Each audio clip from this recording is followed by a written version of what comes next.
అందరికీ నమస్కారం. ఈరోజు మనం ఒక చాలా పురాతనమైన ప్రశ్నకు సమాధానం వెతకబోతున్నాం. మన ప్రాచీన జ్ఞానం దీని గురించి ఏం చెబుతోందో ఒకసారి లోతుగా చూద్దాం. అసలు మనం ఎవరం? మన ఈ శరీరమా, మన ఆలోచనలా, లేక వీటన్నింటికీ మించిన వాళ్లమా? చూడ్డానికిది ఏదో ఫిలాసాఫికల్ ప్రశ్నలా అనిపించొచ్చు, కానీ దీనికి దొరికే సమాధానం ఉంది చూశారు, అది మన జీవితాన్ని చూసే పద్ధతినే మార్చేయగలదు. సరే, ఈ మొత్తం కాన్సెప్ట్ను అర్థం చేసుకోవాలంటే ముందు మనకు బాగా తెలిసిన భాగాల నుంచి మొదలుపెట్టాలి. అవును, మన భౌతిక శరీరంతోనే మొదలుపెడదాం. మనందరికీ మన శరీరం గురించి తెలుసు. ఇది ఒక వాహనం లాంటిది. మనం ప్రపంచాన్ని చూసేది, అనుభవించేది అన్నీ దీని ద్వారానే. కాని అసలు ప్రశ్న ఏంటంటే, ఈ వాహనమేనా అసలైన జీవం, లేక దీనికి ప్రాణం పోసేది ఇంకేదైనా ఉందా? ఇందాక శరీరాన్నే వాహనమన్నాం కదా, మరి ఆ వాహనానికి ఇంజినేంటి? అదే ఈ ప్రాణం. మన శరీరానికి జీవాన్నిచ్చే ఆ శక్తి. మన గుండె కొట్టుకోవాలన్నా, ఊపిరితిత్తులు శ్వాసించాలన్నా అన్నింటికీ కారణం ఈ ప్రాణశక్తే. ఇక్కడొక చాలా ఇంట్రెస్టింగ్ విషయం చూడండి. మనం మేల్కొని ఉన్నప్పుడు మనసు, ఇంద్రియాలు, ప్రాణం అన్నీ యాక్టివ్గా ఉంటాయి. కాని మనం గాఢ నిద్రలో ఉన్నప్పుడు ఏమవుతుంది? మనసు పనిచేయదు, ఇంద్రియాలు పనిచేయవు, కానీ ప్రాణం మాత్రం పనిచేస్తూనే ఉంటుంది. అంటే ప్రాణమనేది మనసు మీద ఆధారపడి లేదు, అది వేరు. అయితే ఇక్కడే ఒక పెద్ద ట్విస్టుంది.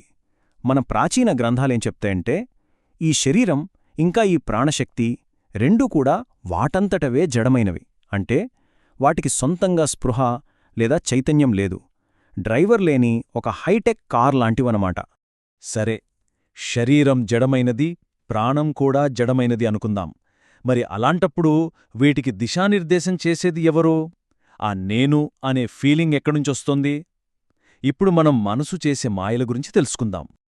ఆ ప్రశ్నకు సమాధానమే మనస్సు. ఇది ఒక ప్రాసెసింగ్ యూనిట్ లాంటిది. మన కళ్ళు, చెవులు, ముక్కు ఈ ఇంద్రియాల ద్వారా వచ్చే సమాచారాన్నంతా తీసుకుని ప్రాసెస్ చేసి ఆలోచనలను తయారుచేసే ఒక అద్భుతమైన సాధనం. ఇప్పుడు అసలు కథ మొదలవుతుంది. ఈ మనస్సు ఎప్పుడైతే శరీరంతో తనను తాను గుర్తించుకుంటుందో, అంటే నేనే ఈ శరీరం అని అనుకుంటుందో, అప్పుడు అహంకారం అనే ఒక శక్తివంతమైన భ్రమ పుడుతుంది. ఆ నేను, నాది అనే ఫీలింగ్ అంతా ఇక్కడించే వస్తుంది. ఇది చూడండి, మనస్సుని ఒక చక్రవర్తితో పోల్చవచ్చు. ఆ చక్రవర్తి ఏం చేస్తాడు? తనకున్న శక్తిని, అంటే ఇక్కడ ప్రాణశక్తిని ఉపయోగించి తన సైన్యాన్ని, అంటే మన శరీరాన్ని, ఇంద్రియాలని నడిపిస్తాడు. కోరికల వెంట పరుగెత్తిస్తాడు. రకరకాల అనుభవాలను సృష్టిస్తాడు.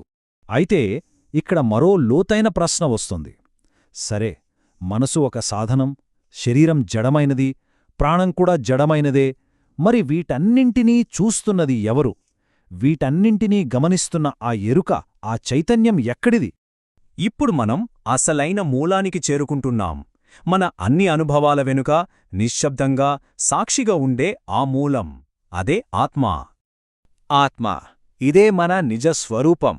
ఇది మనసు, శరీరం, ప్రాణం వీటన్నింటికీ వెలుగునిచ్చే చైతన్యం. ఇది దేనిలోనూ పాలు పంచుకోదు. కేవలం నిశ్శబ్దంగా, మార్పులేకుండా శాశ్వతంగా అన్నింటినీ చూస్తూ ఉంటుంది. ఒక సాక్షిలాగా అన్మాట. భగవద్గీతలో ఆత్మ యొక్క స్వభావం గురించి అద్భుతంగా వర్ణించారు. దీనికి నాశనం లేదు, ఇది శాశ్వతమైనది, మార్పులేనిది. దీనికి పుట్టుక లేదు, చావులేదు. ఇది అంతటా ఉంటుంది. దీన్ని ఏ ఆయుధం నరకలేదు, ఏ అగ్ని కాల్చలేదు. ఇది మన ఇంద్రియాలకు అందదు, కాలానికి, ప్రదేశానికి అతీతమైనది. ఈ ప్రసిద్ధ శ్లోకం వినే ఉంటారు. నైనం చిందంతి శస్త్రాణి, నైనం దహతి పావకః. అంటే ఆత్మను ఆయుధాలు నరకలేవు, అగ్ని కాల్చలేదు, నీరు తడపలేదు, గాలి ఎండబెట్టలేదు. దీని నాశనం లేని స్వభావాన్ని ఇంతకన్నా గొప్పగా చెప్పలేం. రమణ మహర్షి ఇదే విషయాన్ని చాలా సింపుల్గా చెప్పారు. ప్రజలు ప్రపంచాన్ని చూస్తారు, కాని అదంతా బ్రహ్మమేనని గ్రహించరు అంటారు.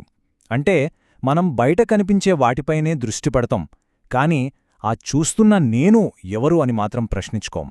సరే, ఇప్పటిదాకా మనం శరీరం, ప్రాణం, మనసు, ఆత్మ ఇలా వేర్వేరు పొరల గురించి మాట్లాడుకున్నాం. మరివన్నీ కలిసి ఎలా పనిచేస్తాయి? దీన్ని అర్థం చేసుకోటానికి భగవద్గీతలో ఒక అద్భుతమైన ఉదాహరణ, ఒక రూపకాలంకారం ఉంది. అదే జీవితరథం. ఈ జీవిత రథమనే అనాలజీ మనల్ని మనం అర్థం చేసుకోవడానికి భలేగా ఉపయోగపడుతుంది. చూడండి, ఇక్కడ రథం మన భౌతిక శరీరం. ఆ రథాన్ని లాగే 5 గుర్రాలు మన పంచేంద్రియాలు. ఆ గుర్రాలను కంట్రోల్ చేసే పగ్గాలు మన మనసు. మరి ఆ పగ్గాలను పట్టుకున్న సారథి ఎవరు? అది మన బుద్ధి. ఇక రథంలో ప్రశాంతంగా కూచున్న ప్రయాణికుడే మన నిజస్వరూపం, ఆత్మ. ఇప్పుడు అసలు పాయింట్ ఏంటంటే, ఆ రథసారథి అంటే మన బుద్ధి గట్టిగా లేకపోతే ఏమవుతుంది? పగ్గాలమీద అంటే మనసుమీద కంట్రోల్ కోల్పోతాడు. అప్పుడు ఆ గుర్రాలు అంటే మన ఇంద్రియాలు వాటికిష్టమొచ్చినట్టు ఎటో పడితే అటో ఆ రథాన్ని లాక్కెళ్ళిపోతాయి. కాబట్టి నిజమైన ఆత్మనియంత్రణ అంటే ఏంటి? మొదటిది, మనం రథం కాదు, అందులో ఉన్న ప్రయాణికులమని గుర్తించడం. రెండవది, మన బుద్ధిని ఉపయోగించి మనసు అనే పగ్గాలను గట్టిగా పట్టుకోవడం. మూడవది, ఇంద్రియాల వెంట మనం వెళ్లడం కాదు, వాటిని మన దారిలో నడిపించడం. చూశారుగా, ఈ ప్రాచీన జ్ఞానం మనం ఎవరమో చెప్పడమే కాదు, మన చేతిలో ఒక శక్తివంతమైన ప్రశ్నను కూడా పెడుతుంది. అదేంటంటే, ప్రయాణికులుగా మనం మన జీవిత రథాన్ని ఎటువైపు నడిపిస్తున్నాం? దీని గురించి ఆలోచించండి.